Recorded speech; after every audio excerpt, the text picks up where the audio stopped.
La loi sur la congolité, pourquoi cette proposition soulève tant des vagues? La RDC est-elle à bord d'une énième crise politique aux conséquences imprévisibles? Monsieur Zedam, John Chitelde reçoit pour vous Ferdinand Kambere du PPRD et Ahmed Ouseni de l'UDPS dans Pièce contre pièce, acte 28. Bienvenue.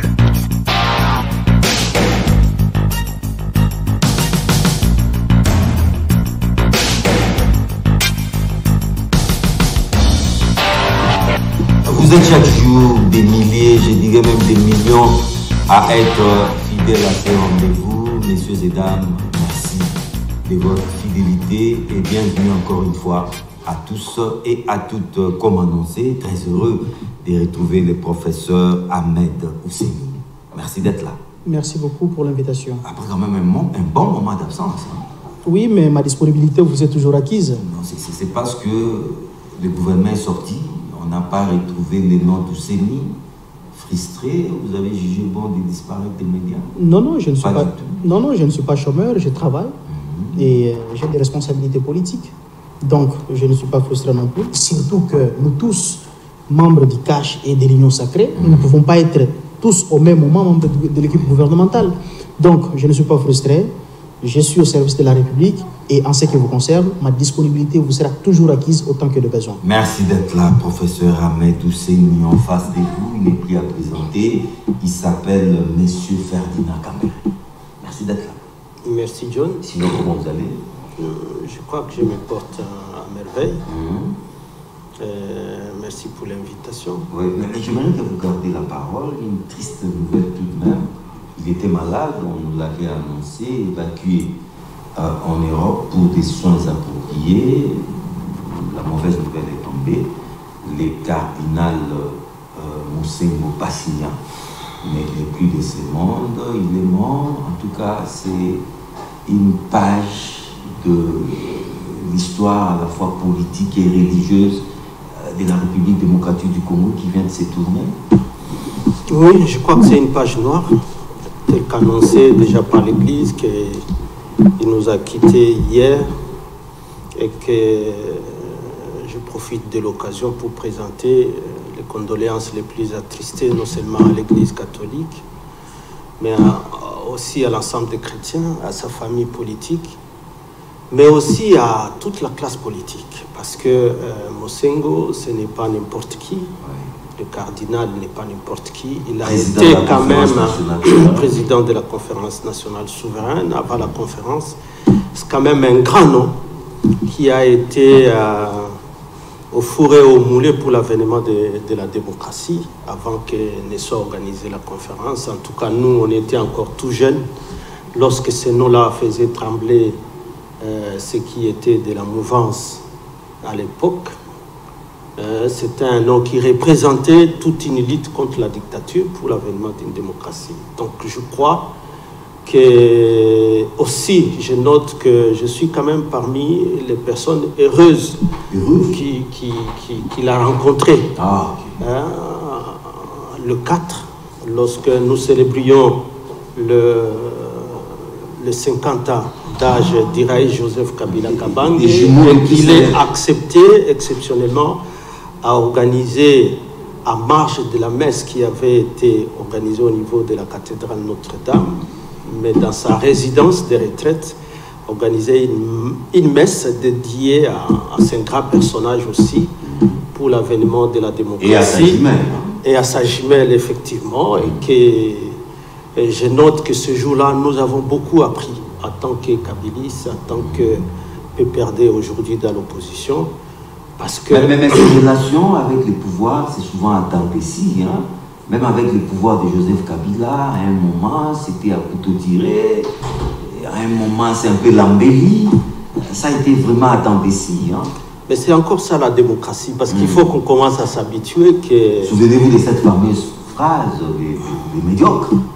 Ça fait mal à vous. Bon, vous savez, c'était un débat de l'époque. Il faut placer chaque phrase dans son contexte. Et que c'est quand même le cas de le dire qui va rester une référence, parce que maintenant, ce qui était les médiocres d'hier, est-ce qu'ils les sont demeurés ou d'autres sont devenus médiocres, plus médiocres que ceux qui étaient là? Je crois que c'est un grand homme, un grand personnage dont on est en train de saluer la mémoire et que nous présentons à tous les chrétiens, comme je l'ai dit, nos condoléances. Et que je crois que nous allons demeurer dans la prière en tant que chrétien pour que son âme se repose en paix. Professeur Ahmed Ousseini Mosengo Passigna, un homme de l'Église, un père de l'Église, un politique. En tout cas, cet homme aura joué plusieurs casquettes dans les Congo-Zaïre, aujourd'hui qui n'est plus là, une immense perte certainement. Oui, je pense que c'est le destin. Je suis profondément choqué par la disparition du cardinal Mosengo, nonobstant le fait que je suis musulman. Mais Mosengo, ici, il ne faut pas seulement le voir comme homme de l'Église. Il faut aussi voir Mosengo comme homme d'État. C'est un homme d'État. Mosengo a été président de la Conférence nationale souveraine, oui, à l'époque. Président du Haut Conseil de la Transition. C'est-à-dire le président du Parlement. Ouais. Donc, c'est une personnalité que la République vient de perdre. Et c'est un homme, je ne pense pas d'abord qu'il y a une personne de ma génération qui peut ne pas connaître le cardinal Mosengo. Je garde de lui d'un homme de rigueur, un homme droit, un homme qui ne se laissait pas emporter par n'importe quel vent.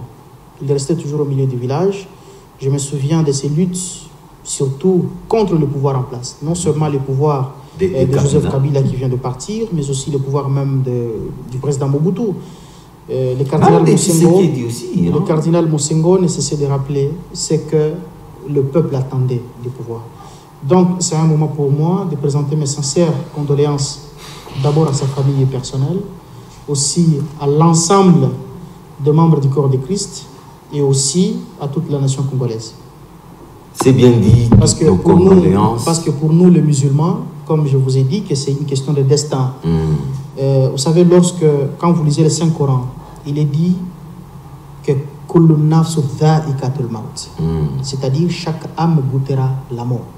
Et lorsque ce verset était descendu, il y a des êtres qui n'avaient pas d'âme ou qui n'ont pas d'âme qui commençaient à se réjouir en disant, nous alors nous sommes épargnés. Nous sommes des êtres qui ont des âmes qui vont mourir. Et subitement, un deuxième verset est descendu pour dire c'est-à-dire toute créature goûtera. Toute âme goûtera. Donc aujourd'hui, le destin a décidé que le cardinal Mosengo nous quitte. Demain ou après-demain, ce sera le tour des autres, ainsi va la vie. Ça, c'est bien dit, toutes nos condoléances à cet homme de l'Église, à ces pères de l'Église, à cet homme d'État appelé Mosengo Passigna. Alors, j'ai l'actualité, revenons maintenant à nos moutons. L'actualité, c'est à la une, c'est sur toutes les lèvres. La loi dite sur la congolité, initiée par un Congolais, Noël Tchani, adoubé ou endossé aujourd'hui par un député national, Singhi Pouloulou, pour ne pas le citer. C'est déjà une proposition de loi. La loi poursuit son chemin. Mais, professeur Ousseini, loi sur la congolité, déjà ça soulève des vagues, ça suscite des passions, ça divise déjà les Congolais. Trouvez-vous un fondement quelconque à cette loi? De l'opportunité de cette loi, voulais-je dire. Merci beaucoup, mon cher John. Encore une fois de plus pour l'invitation, mais aussi pour la qualité de mon co-débatteur. Parce que vous le savez, moi personnellement, je n'accepte pas à être opposé à n'importe qui sur un plateau de télévision. Parce que je n'approuve pas la manière dont le débat politique se déroule généralement sur nos médias. Donc j'estime que ce soir, avec mon aîné Ferdinand Kambere, du PPRD FCC, nous allons éclairer l'opinion sur les différentes questions d'actualité. Vous êtes tous avocats, juristes des surcours. Nous allons, bon, sur ce plateau, nous ne sommes pas avocats parce que nous n'avons pas reçu d'autorisation. Et que, ici, nous intervenons... Non, je voulais tout simplement dire que vous êtes des initiés. Voilà. C'est ce que je voulais dire. Mais ici, sur ce plateau, nous intervenons en tant que politique. Voilà, d'abord. Et avant que je ne donne ma position ou ma lecture, qui est la lecture de ma famille politique sur la proposition de loi que vous dites la loi Tchani, j'ai quand même quelques mises au point que je me réfère. Primo, c'est que je suis sur ce plateau représentant de l'Union sacrée de la nation, regroupement politique. Et pour nous, à l'Union sacrée, à la date de ce jour, nous ne sommes initiateurs d'aucune loi qui vise à diviser les Congolais. En tout cas, pour ça, il faudrait que les esprits soient calmes. Et c'est À calme. l'Union sacrée, il n'y a eu aucune réunion regroupant tous les acteurs membres du regroupement politique pour que nous puissions débattre sur une quelconque loi qui tend à diviser ou à réunir les Congolais. En tout cas, nous n'avons initié aucune loi. Deuxième mise au point, la loi dont vous faites allusion, je pense même en utilisant les mots congolité, peut-être de manière abusive, cette loi a été initiée par un acteur politique qui s'appelle Noël Tchani. Ouais. Noël Tchani Mwadiamvita, c'est un acteur politique de premier rang d'ailleurs, candidat à l'élection présidentielle, membre de l'élite congolaise. Et dont la nationalité aussi serait douteuse. Je ne vais pas entrer dans ce débat-là. Et Okay. je vous prie de m'accorder aussi suffisamment le temps pour que je puisse avancer correctement. Mais vous n'êtes pas seul. Aussi. Vous dites qu'il aurait une nationalité douteuse. Oui. Mais moi, je sais C'est un Américain. Moi, je sais que c'est un Congolais d'origine et de père et de mère. Et comme nous l'a dit notre Cour constitutionnelle, parce que je vous ai dit que Noël Tchani était candidat président de la République, et avant que la candidature ne soit validée, le tamisage s'est fait au niveau de la Cour constitutionnelle au moment de la vérification des candidatures. Et comme vous le savez, en République démocratique du Congo, pour être candidat à l'élection présidentielle, en tout cas à la date de ce jour, il faut être un Congolais d'origine. Et la Cour constitutionnelle de notre pays l'a dit que Noël Tchani est un Congolais d'origine. Donc moi, je ne vais pas entrer dans ces subtilités. Donc je voudrais dire que l'initiateur de la loi est bien connu de tous.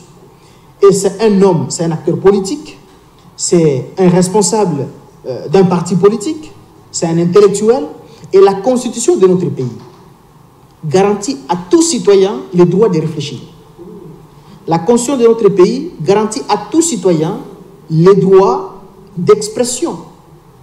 Et nulle personnalité, politique, religieuse soit-elle, n'est investie d'aucune prérogative d'interdire à un citoyen congolais comme Noël Tchani d'exercer son droit de réfléchir et surtout de proposer le chemin que lui estime idoine pour le bon fonctionnement de notre pays.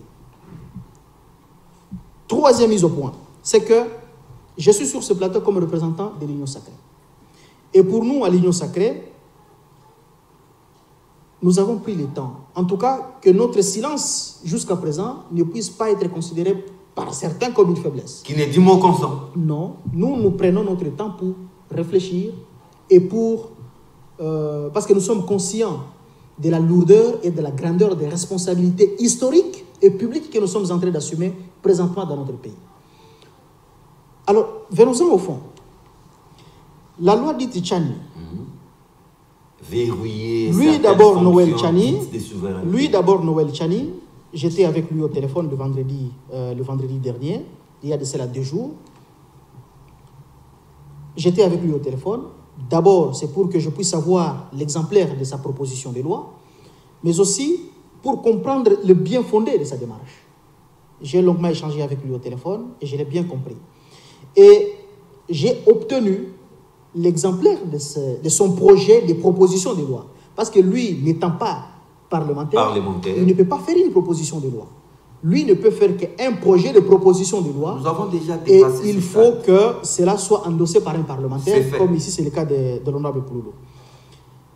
Lorsque j'ai lu la proposition de loi faite par l'honorable Pouloulou désormais, et quand j'ai confronté ma lecture profonde que j'ai faite de cette proposition de loi à tous les débats qui courent dans la cité, mais j'ai constaté que je suis en face de 2 choses totalement différentes. Lesquelles? Il y a trop d'agitation inutile dans la cité. Parce que j'ai constaté que comme nous, les Congolais, en tout cas, du moins la grande partie des Congolais, sont frappés par la phobie de la lecture. Les Congolais ne veulent pas lire. Nous ne lisons pas. Et même ceux qui lisent, nombreux lisent mal. Même sur ce plateau, nous sommes à 3. Alors, je parie, oui, je vais y arriver. Moi, je suis scientifique, je suis politique, je suis sur ce plateau. J'aimerais que les téléspectateurs qui sont en train de nous suivre puissent retenir quelque chose. Je parie même que nous 3 tels que nous sommes là, Je parie peut-être que vous aussi, vous n'avez même pas encore lu la dite proposition de loi. Elle n'a que 6 pages. Même mon contradicteur. Voilà pourquoi je me suis permis, en venant ici, de vous apporter un exemplaire de cette proposition de loi. Merci beaucoup. Nonobstant le fait que vous n'aurez pas suffisamment de temps sur ce plateau, au regard du temps imparti. Ma copie, je vais déjà l'avoir. Ça, c'est votre copie. Merci beaucoup. Et ça, c'est la copie à mon co-débatteur. Merci beaucoup. Mon aîné Ferdinand Kambé. Oui, il faut avoir les pièces. Hein. Alors, quand vous lisez cette loi, parce que moi, je ne peux pas venir sur un plateau de télévision pour suppiter des incongruités. Ma lecture d'homme de droit, ma lecture de juriste, est compartimentée dans cette loi à 2 volets. Il y a d'abord quant à la forme, ainsi que quant au fond. Malheureusement, vous n'aurez pas le temps de tout lire sur ce plateau, mais quand vous compulsez cette proposition de loi qui n'a que 6 pages, vous comprendrez que nulle part, il ne s'agit pas de la congolité comme telle, comme c'est le cas, par exemple, que nous avons vécu en Côte d'Ivoire. Noël Chani, dans sa proposition de loi, parle d'autre chose. Et quant à la forme, comme je disais, que lorsque vous allez lire cette proposition de loi, vous allez comprendre avec moi qu'effectivement, c'est une œuvre humaine. Œuvre humaine, c'est-à-dire qui est perfectible.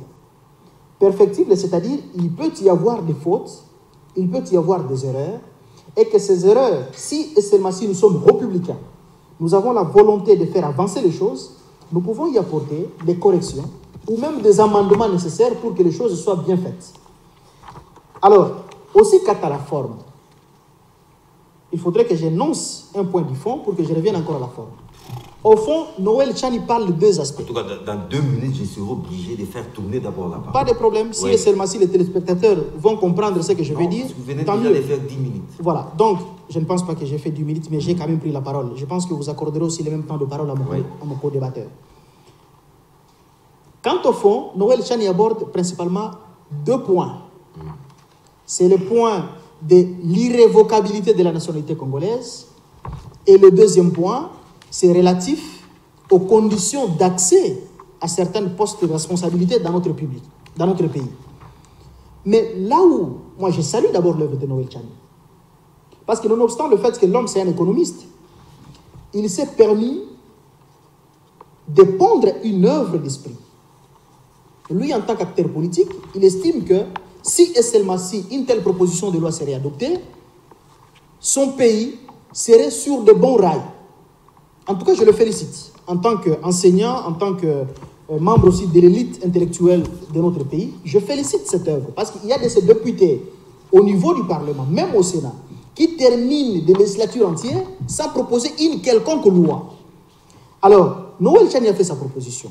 Le premier aspect fondamental, l'homme parle de l'irrévocabilité de la nationalité congolaise. Mais ça, c'est un point pratiquement qui met toute la communauté politique de notre pays d'accord. Qui aujourd'hui, parmi les Congolais, serait opposé au principe de l'irrévocabilité de la nationalité congolaise? Noël Chani, lui, en tant qu'économiste, je pense qu'il est aussi habitué avec le langage économiste, l'irrévocabilité des chèques ou l'irrévocabilité d'autres titres de créances.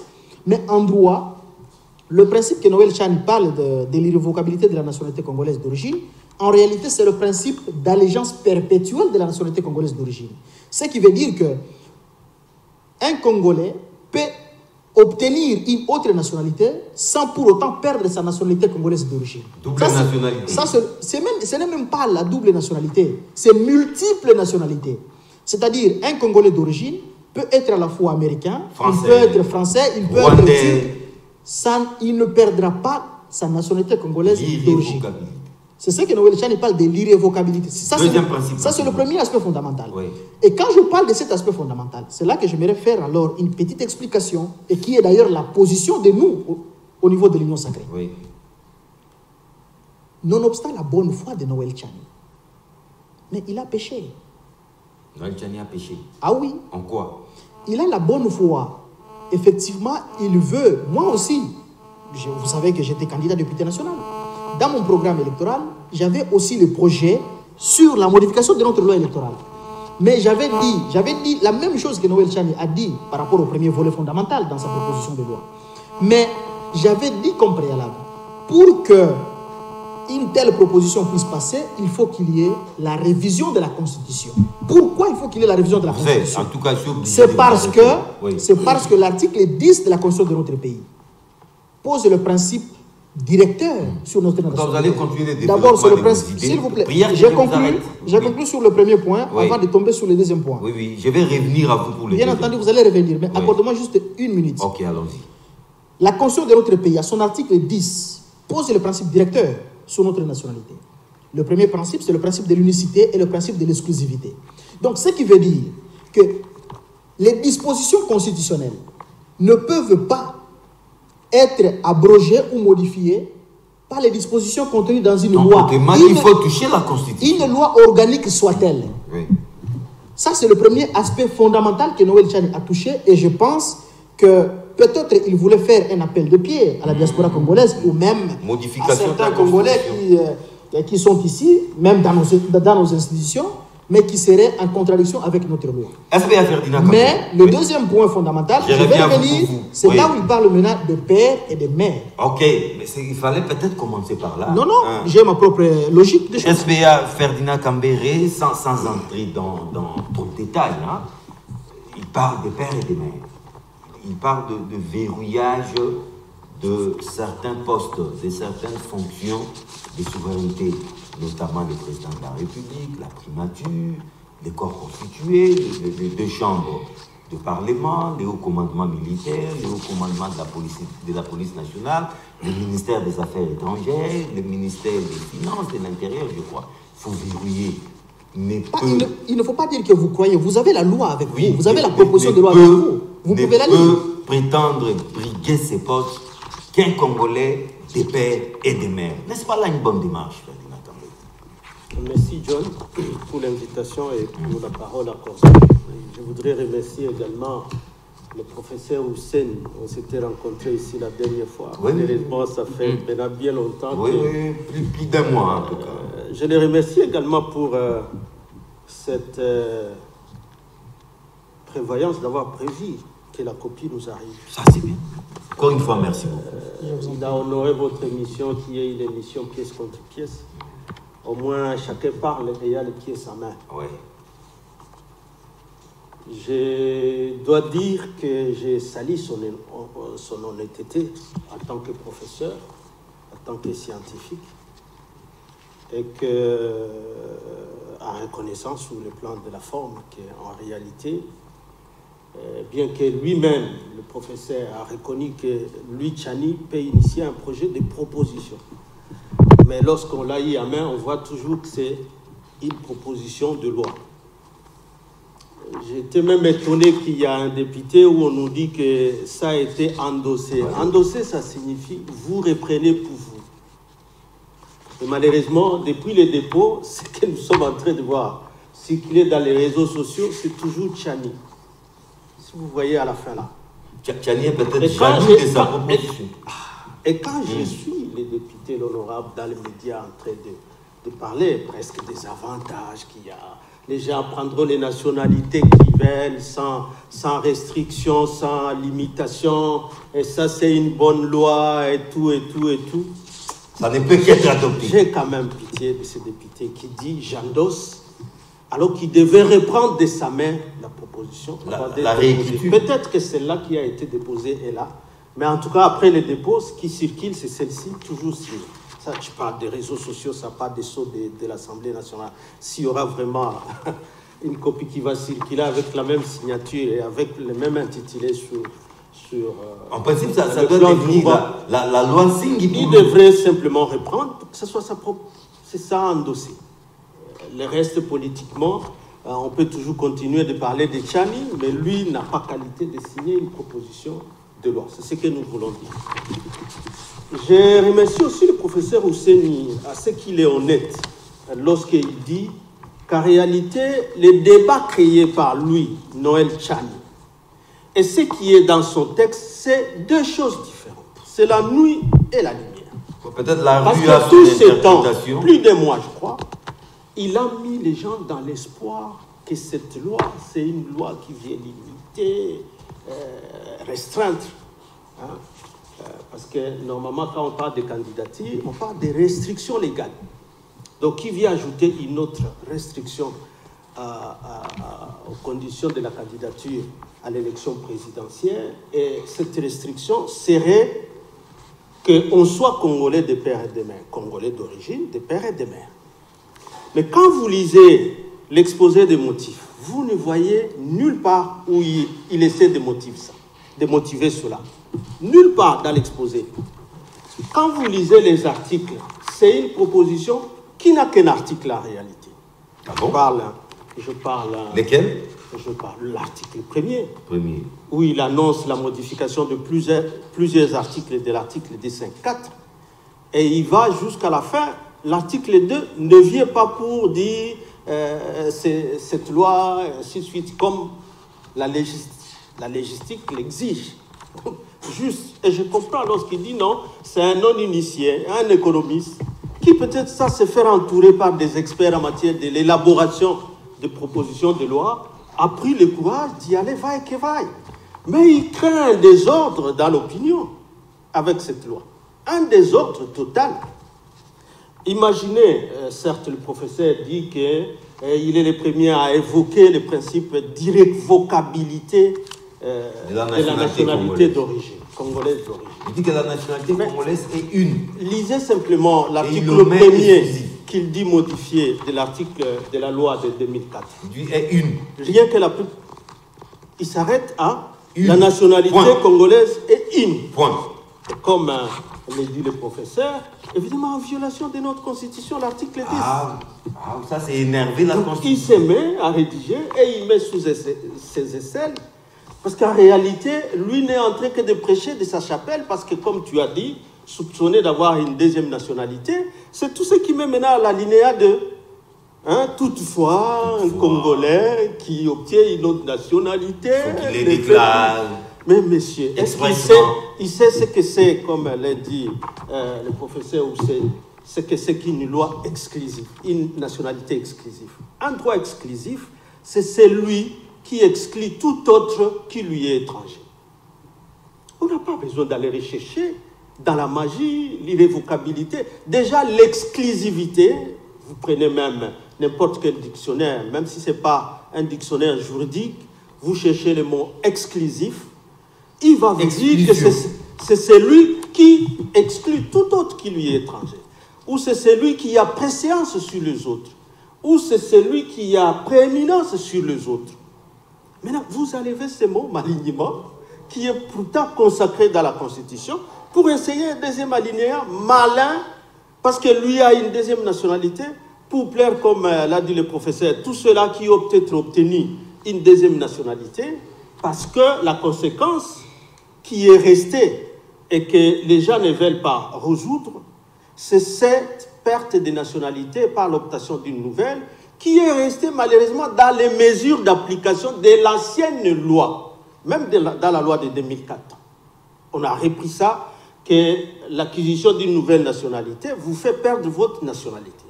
Mais ça, c'était une disposition qui est contraire au principe même de l'exclusivité de la nationalité.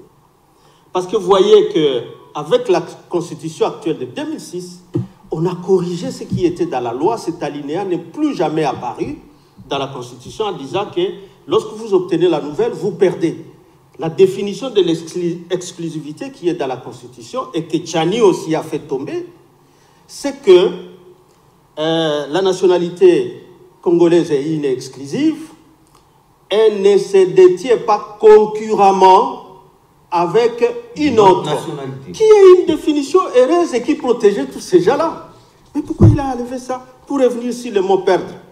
Alors, ce qui est entendu à partir de la Constitution, c'est que nous devons nous revoir la loi de 2004 pour la conformer à la Constitution qui, elle, au lieu de définir l'exclusivité par la perte, on la définit comme le dit le droit, l'exclusivité par la non-concurrence.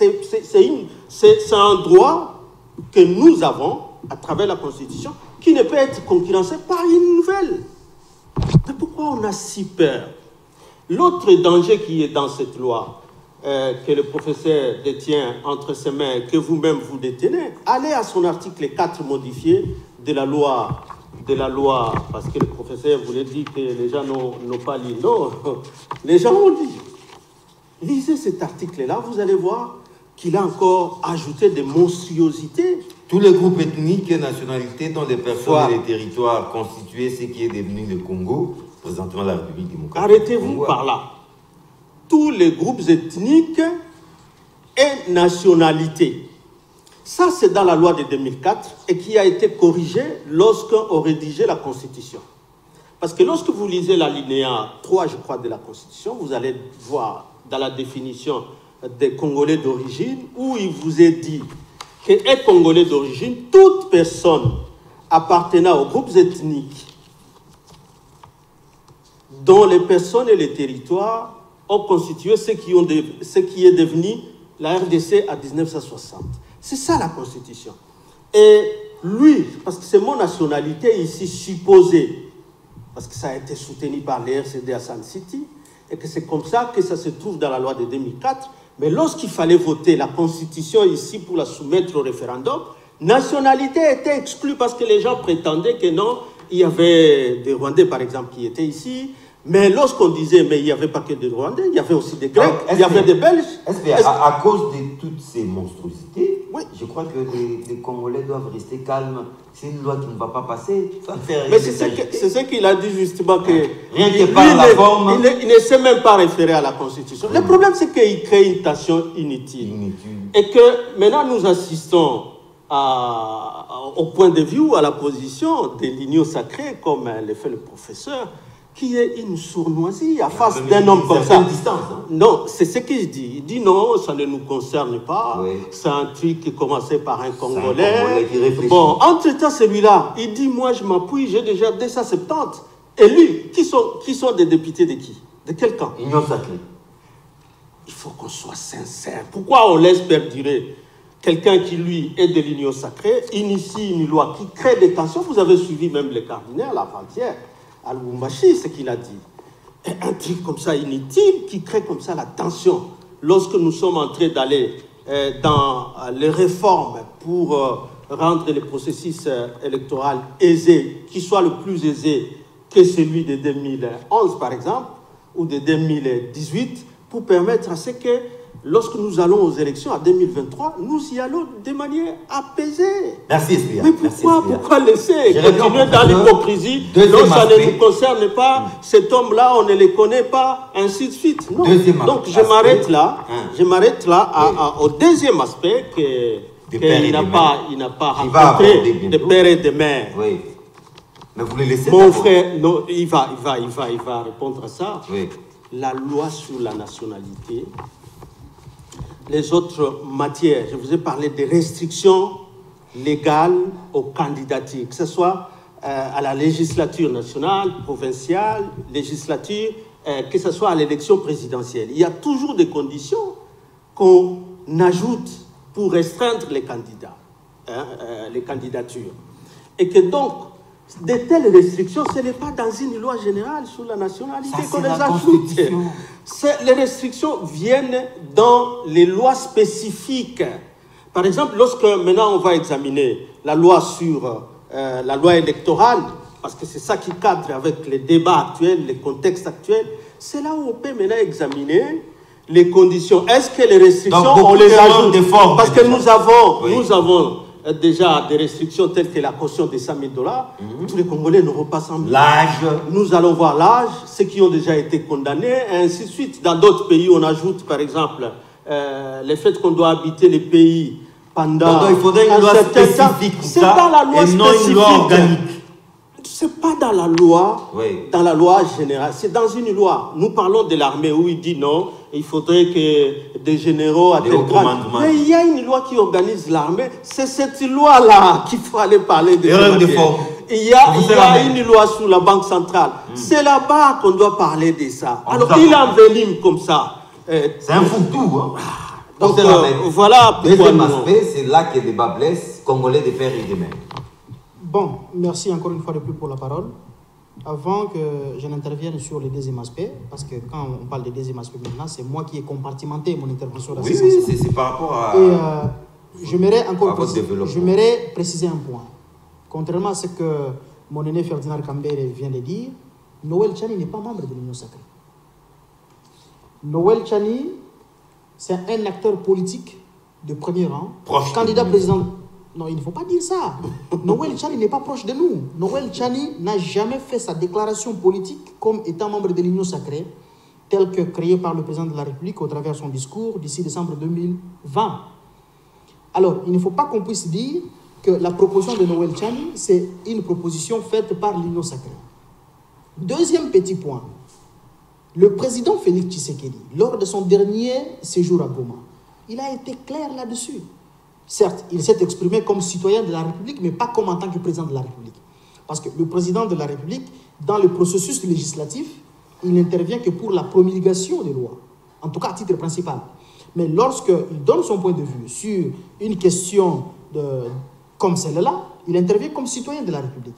Et le président Tshisekedi, qui a déjà donné son point de vue, qui n'approuve pas cette démarche, mais malgré cela, le président était clair, où il est allé même plus loin en disant, mais aujourd'hui, nous sommes arrivés où nous sommes arrivés, dans cet abîme, dans ces gouffres.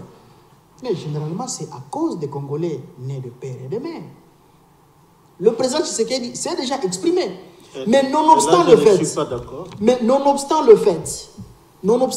que le président Tshisekedi s'est déjà exprimé, mais il continue malicieusement à être la cible des personnalités animées de mauvaise foi, qu'ils soient de politiques ou religieuses, qu'ils soient à l'intérieur ou à l'extérieur de l'Union sacrée.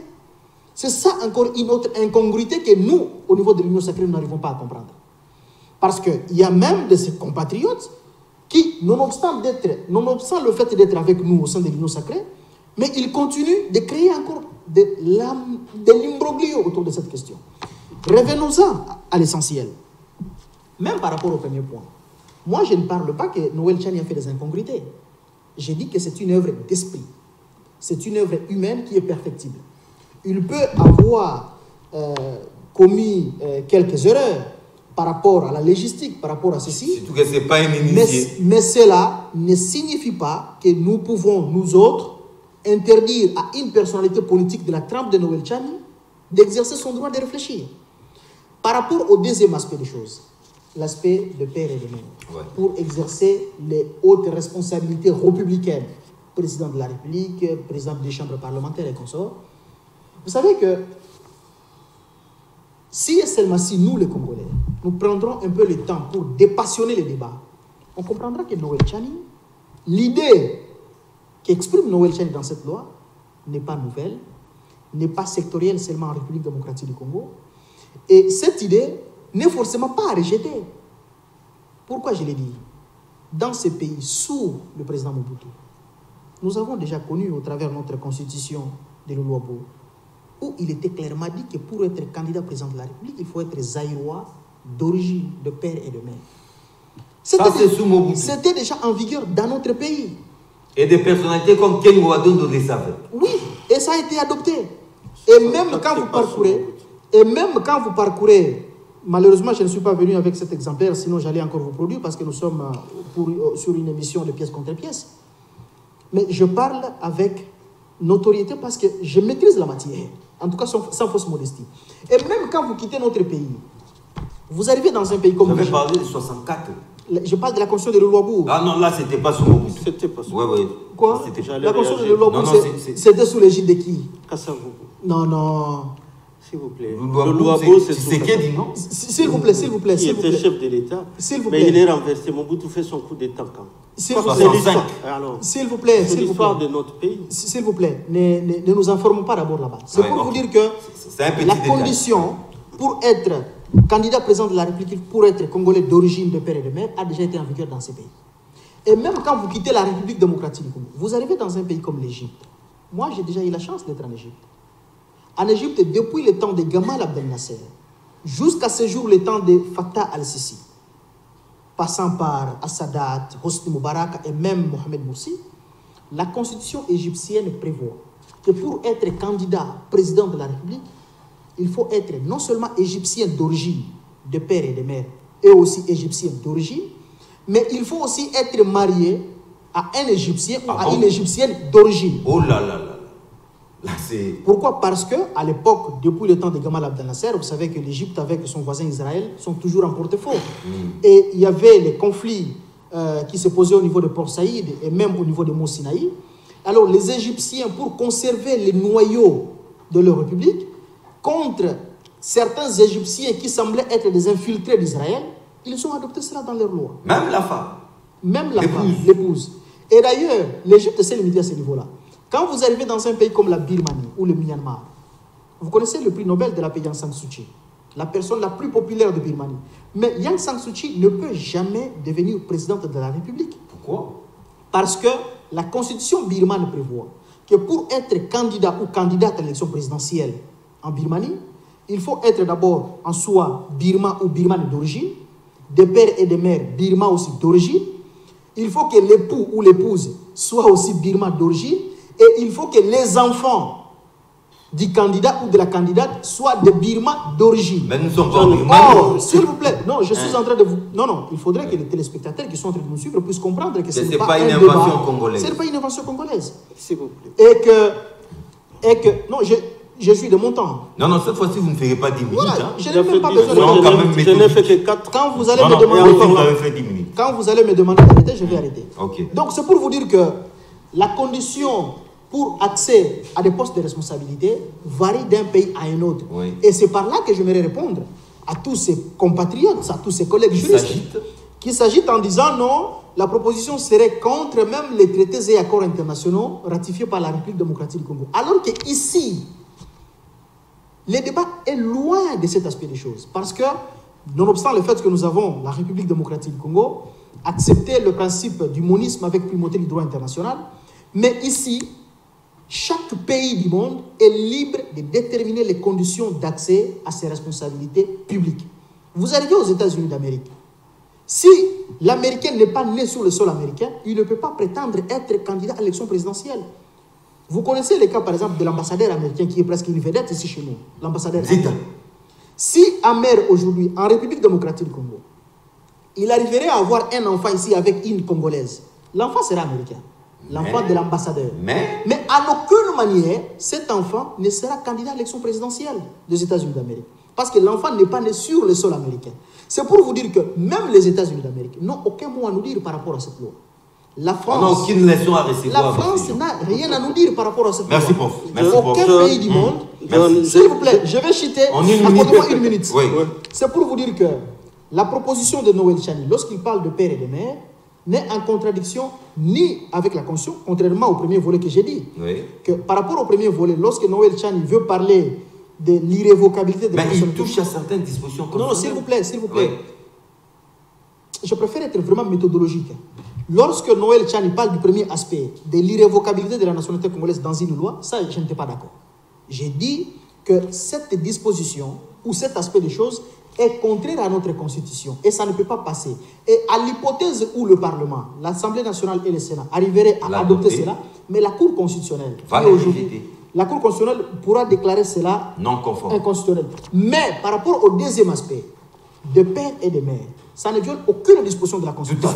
Non, s'il vous plaît. Finalement, je suis venu assister simplement à une plaidoirie bien préparée par le professeur. Oui. Hein, et c'est là où je dénonce encore une fois la sournoisie au sommet de l'État, l'hypocrisie. Lorsqu'ils prennent comme ça la défense d'une inconcrété de cette proposition, tu vois bien que je ne prends pas la déterminés à aller que soit. S'il vous plaît, je vous explique d'abord ma lecture juridique avant de donner la position politique. Vous ne vous avez pas arrêté. Oui, je vous dis que sur le plan juridique, ça ne viole pas la Constitution. Ok, on vous accorde. Le fait, alors, sur le plan politique, est-ce que moi, Ahmed Ousseini, je ne suis pas parlementaire, je ne suis pas député national, je ne suis pas sénateur. Vous parlez au nom de l'Union sacrée. Oui, bien entendu. Et lorsque vous prenez la défense... Vous savez mieux que moi, vous avez déjà, je pense que vous avez déjà été député national. Mais bien sûr. Et voilà, vous savez que le mandat d'un député national est non impératif. C'est-à-dire que le député national, lorsqu'il veut voter une loi, il ne tient pas compte des ordres reçus dans son tout ça vient toujours de l'Union sacrée. C'est ça l'hypocrisie au sommet de l'État. Et il risque comme ça d'amener les pays à être brûlés avec des positions hypocrites comme ça. Non, Tchani, là, on ne les connaît pas, il n'est pas de l'union sacrée, mais ils sont le plus grand défenseur de cette loi. Alors que nous disons que les restrictions pour une candidature, c'est dans la loi électorale, ce n'est pas dans une loi sous la nationalité. Parce qu'il y aura un paquet de restrictions qui seront examinées pendant qu'on sera en train d'examiner la loi électorale. Mais vous voyez qu'il défend bien que c'est ici que ça doit être. Non, non, non, non, non, non. Je ne dis pas ça. J'en conviens avec vous. Alors, mais pourquoi nous en faisons un débat? S'il vous plaît. Si le président lui-même... Non, non, c'est parce que nous faisons un débat, c'est parce que vous n'avez pas voulu m'accorder le temps. Non, mais comment? Vous avez eu plus de temps que suffisamment de temps. J'ai posé le principe en disant que cette conception des choses. Je vais les laisser parler.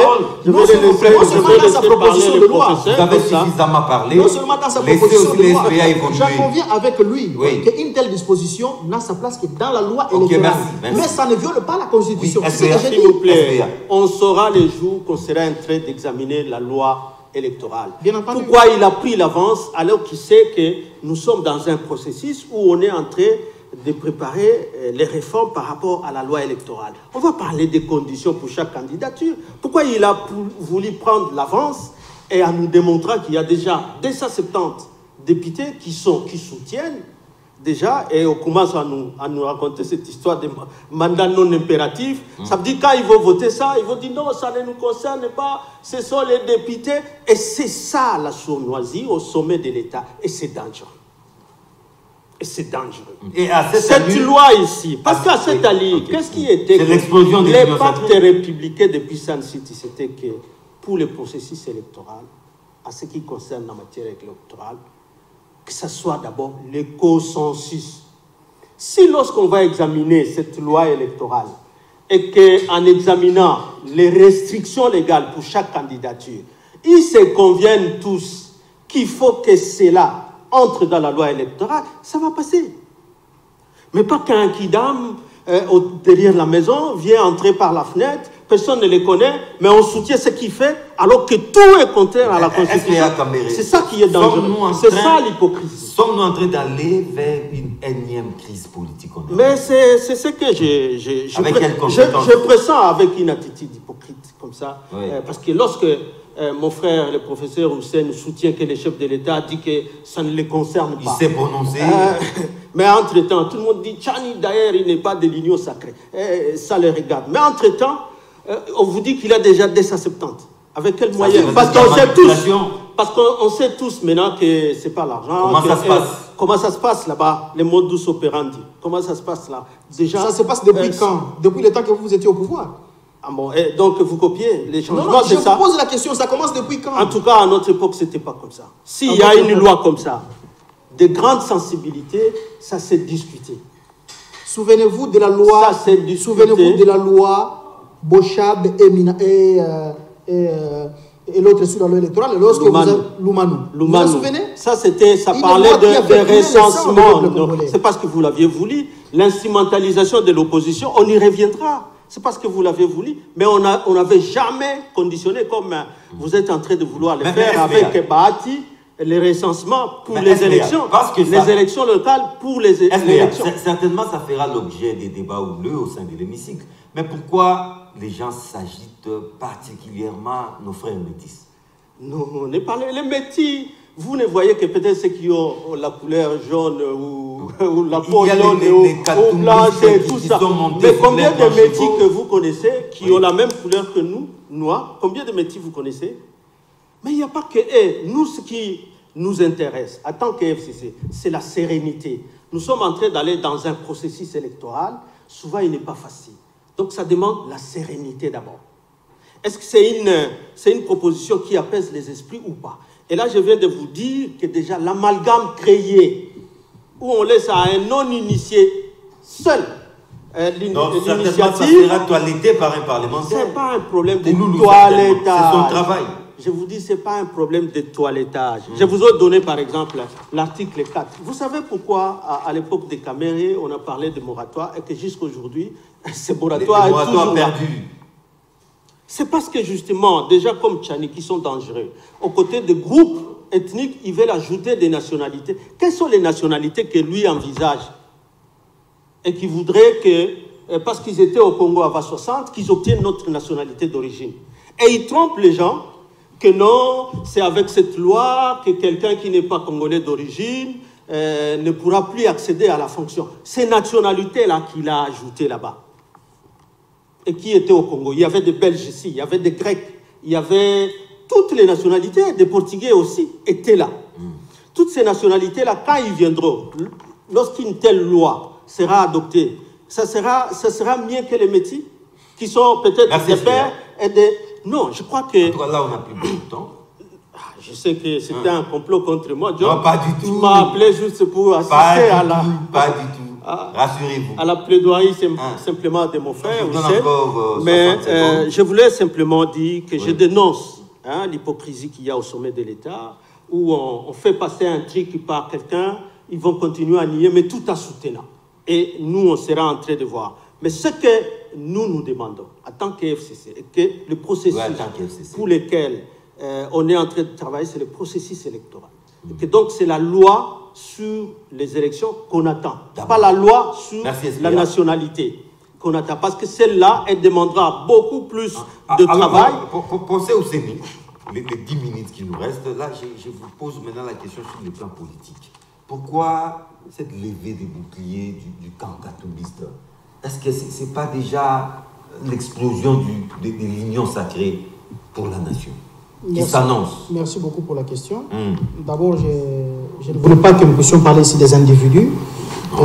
Ça fait débat aussi. Hein? Bon, malheureusement, nous y arrivons.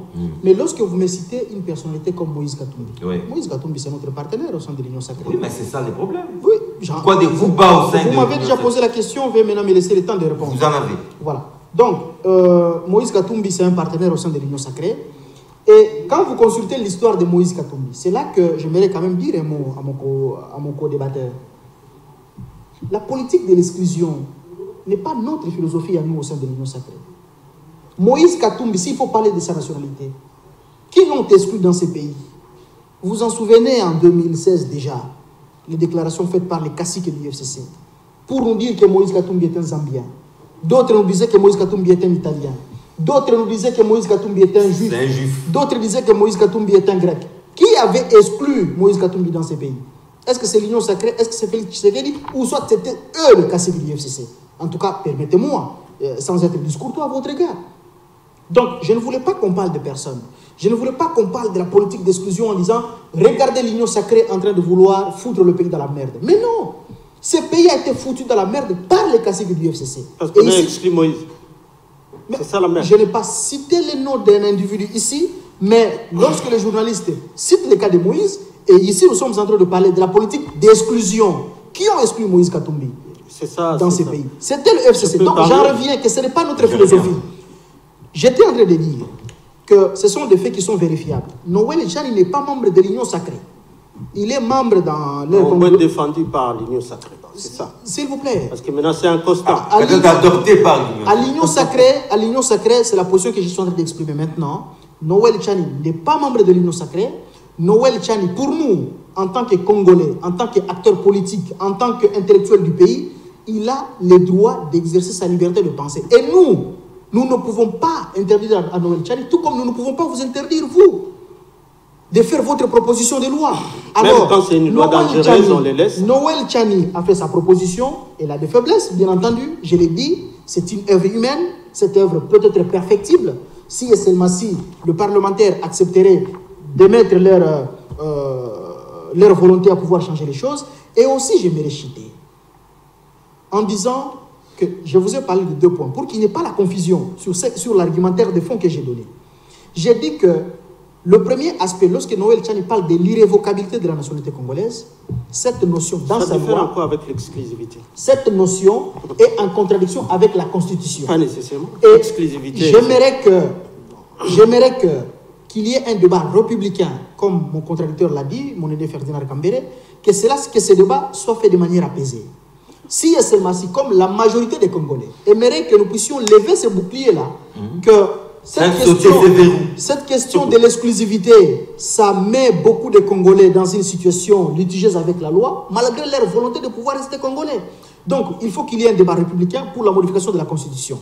Et par rapport à l'aspect de père et de mère, j'en conviens avec vous que cette notion ne mérite pas d'être dans une loi comme celle-ci. Pas de panique. Non, il ne faut pas qu'il y ait de panique. Oui. Cet aspect des choses ne mérite pas d'être dans une loi comme celle-ci, mais plutôt dans la loi électorale. Cependant, je précise que le fait de conditionner l'accès à tel ou tel poste de responsabilité seulement aux Congolais nés de père et de mère, cet aspect global des choses n'est pas contraire à la Constitution ni à aucune, aucune convention internationale ratifiée par la République démocratique du Congo. Pourquoi je l'ai dit? Parce que il ne faut pas me donner une minute. Non, pas du tout. Parce que 5 minutes. Lui, il conclut déjà. Voilà, je suis en train de conclure. Donc, j'aimerais que nous puissions être sincères. Nous, les Congolais, nous puissions nous regarder tout droit dans les yeux. Ça ne vaut pas la peine que certains parmi nous commencent même à utiliser les tribunes de Dieu pour faire passer des messages politiques. Ça ne vaut pas toujours fait. Hein? Ça ne vaut pas non plus la peine. Ça ne date pas d'aujourd'hui. Ça ne vaut pas non plus la peine de commencer à jeter le pierre sur des personnes qui ne sont pas initiatrices de cette proposition de loi. Et que nous sommes républicains. En tout cas, c'est ça. Parce que nous avons été habitués dans ces pays avec une dictature où c'est une personne dite autorité morale qui aurait décidé, je ne sais pas, depuis Kingagat ou depuis Gelem, et que tout le monde devrait suivre cela. Au sein de l'Union sacrée, c'est de la démocratie.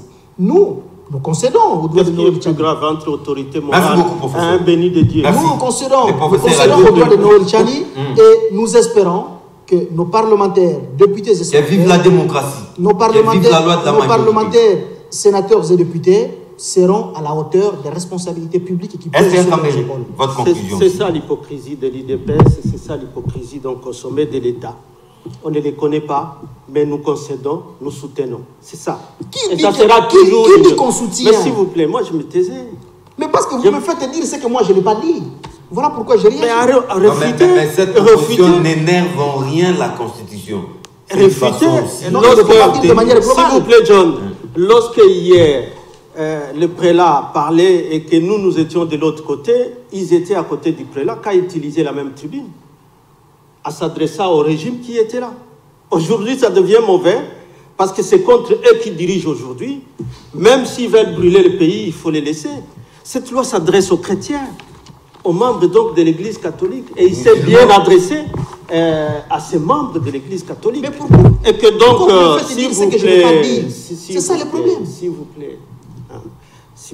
Donc, je voulais simplement dire que personne n'a dit que lorsqu'on parle des restrictions par rapport à l'accession à telle responsabilité de la République, que c'est anticonstitutionnel, mais simplement ce que nous disons, c'est dans les lois spécifiques qu'on parle de ces histoires-là. Lorsqu'on parle de l'armée, ils ont leurs lois. Congolais de père et de mère, est-ce que c'est conforme à la Constitution ou pas? Pardon? Pour accéder à la présence de la République, dire qu'il faut être Congolais de père ou de mère. Mais ce n'est pas dans la Constitution qu'il faut le dire, professeur. C'est dans la loi électorale, parce qu'il n'y aura pas que... J'ai avec vous, mais il faut le dire dans la loi électorale. Vous ne me laissez juste pas. Cet aspect des choses, est-ce que ça énerve la Constitution ou pas? Ça n'énerve pas. Mais qui a dit que ça énerve? Mais je dis que ça doit être le fruit du consensus. Voilà. Ah, c'est ça. Je dis que ça doit être le fruit du consensus parce qu'il y a un pacte, un premier pacte républicain. C'était celui de l'accord inclusif de Sun City. Tout le monde le sait. Et que c'est à travers cet accord que nous avons obtenu cette constitution et qui a défini ce qu'est un Congolais d'origine. Comme toute personne appartenant aux groupes ethniques et non nationalité comme il a mis là-bas. Parce que ces nationalités-là, nous ne savons pas de quelle nationalité Tchani est en train de dire.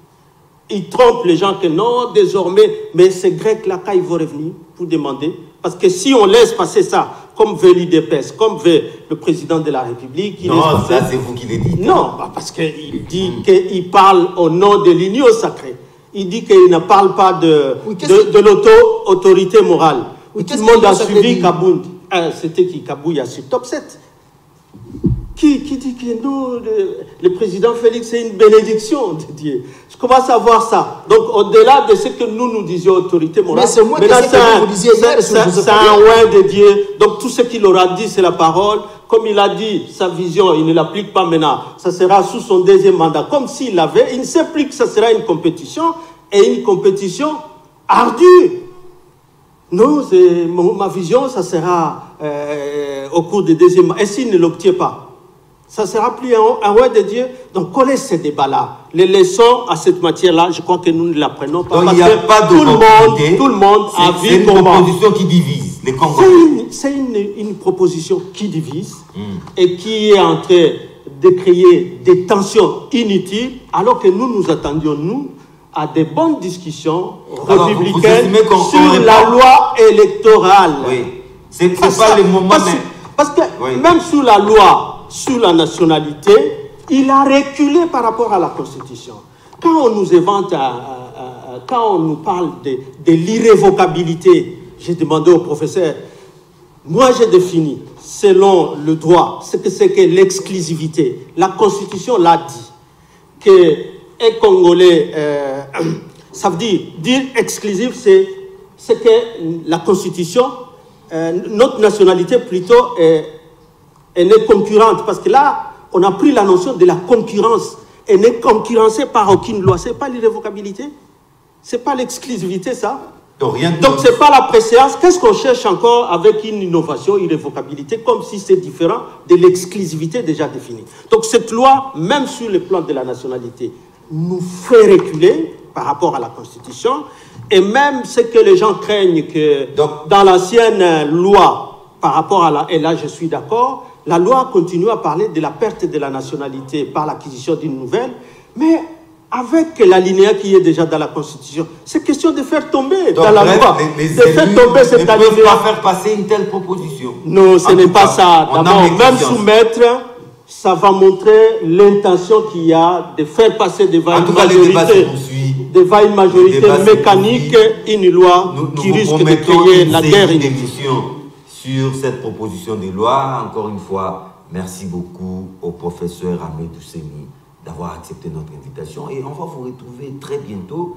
Je l'ai senti pour qu'on continue d'en parler en tout cas. Merci. Vous n'avez pas vidé vos poches. Merci beaucoup. Effectivement, vous savez, c'est ça aussi le problème d'intervenir sur le plateau à top chrono. C'est ça aussi malheureusement la situation.